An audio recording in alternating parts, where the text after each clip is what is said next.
na-surprise ako doon. Wala, hindi ko yun na-expect. Hindi ko yun na-expect.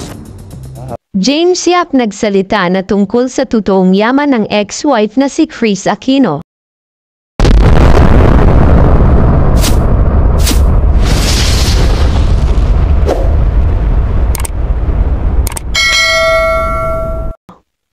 Pinatutuo ni James Yap ang usap-usapan tungkol sa lihim na yaman ni Kris Aquino. Nagulat umano siya noon malaman niya na may nakatago palang yaman ang kanyang dating asawa. Sinabi niya na kay Kris umano yun at matagal daw niya itong pinaghirapan.